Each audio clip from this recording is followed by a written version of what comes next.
할렐루야. 1월 9일 금요일 매일 성경 묵상입니다. 오늘 말씀은 창세기 6장 1절에서 22절의 말씀입니다. 제가 어릴 때는 여름 장마철에 곳곳에서 홍수가 많이 났던 기억이 있습니다. 그땐 하천 정비도 제대로 되지 않아서 걸핏하면 하천이 넘쳐서 농경지가 침수되기 일쑤이고 심지어는 다리나 도로까지 끊어지는 일이 비일비재했죠.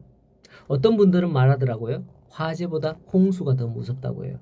화재는 타고 나면 재라도 있지만은 홍수는 쓸려가 버리면 아무것도 남지 않는다라고 하면서 하는 분들이 있더라고요. 오늘날은 기상청이 대부분의 기상 이변을 미리 예보함으로써 어느 정도 대비할 수 있지만은 사람은 여전히 자연 앞에서 속수무책인 것을 종종 경험을 합니다. 오늘 말씀은 바로 이러한 노아 시대의 대홍수 사건을 언급을 하고 있습니다. 성경에는 하나님의 심판이 가끔 나옵니다만은 이처럼 전 인류에 대한 심판은 바로 홍수 심판 사건이죠.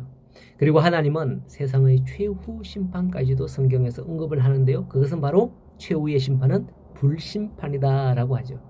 사실 앞서서 불보다도 홍수가 더 무섭다고들 했으나 그건 불심판을 당해보지 않는 사람들의 말일 거예요. 고통면에서 불은 어마어마한 그런 고통이 되는 거죠.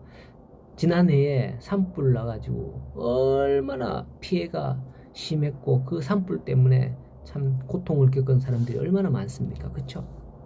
우리는 이처럼 세상을 심판하시는 홍수 심판이 왜 임했는지 봐야 합니다. 이를 통해서 세상 최후의 심판도 왜 임할 것인지 그걸 알 수 있는 거예요.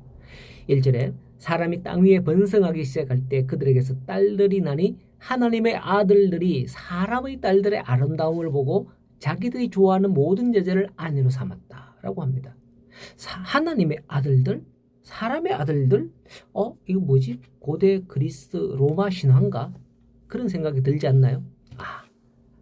하나님이 사람의 딸들을 취하여 자녀를 낳고 4절에 그들이 신적인 힘을 가지고 고대의 어떤 용사가 되었구나 이렇게 생각할 수도 있는 거죠.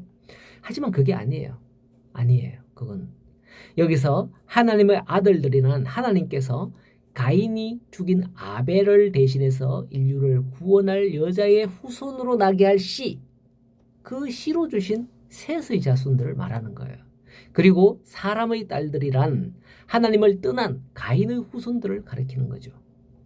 근데 왜 이처럼 하나님의 아들들이 즉 경건한 자들이 사람의 딸에게 한눈을 팔고 미혹되었을까요? 창세기 4장 17절 이하에 가인의 후손에 관한 족보가 나옵니다. 가인의 족보. 그게 보면 가인이 에녹을 낳고 성을 쌓고 이름하여 에녹성이다라고 하죠. 성은 뭡니까? 성곽을 쌓는 거잖아요. 여러분 이 이야기를 하면 도시 아가씨가 예뻐요? 시골 아가씨가 예뻐요? 아마도 도시 아가씨가 예쁠 거예요. 에녹이 성을 쌓고 성에 산다는 것은 바로 이런 도시 문화를 말하는 거죠. 가인의 후손 중에는 4장 21절에 보면 수금과 퉁소를 잡는 자도 있었고요. 구리와 쇠로 여러 가지 기구를 만들었던 두발 가인도 있었습니다. 도시 문명과 유흥의 발달이 가인의 후손에게 있었음을 나타내는 거예요. 그러니 가인의 딸들은 얼마나 꾸몄고 아름답겠습니까? 옛날에 제가 총각 때 이런 말 하더라고요. 쏙지 말자 화장빨 이런 말들. 예? 여자는 화장빨이라고 하고 옷이 날개라고 하고 이런 말들이 있습니다. 좌우지간에 셋의 경건한 후손들은 사람의 딸들에게 눈이 뒤집어진 거죠.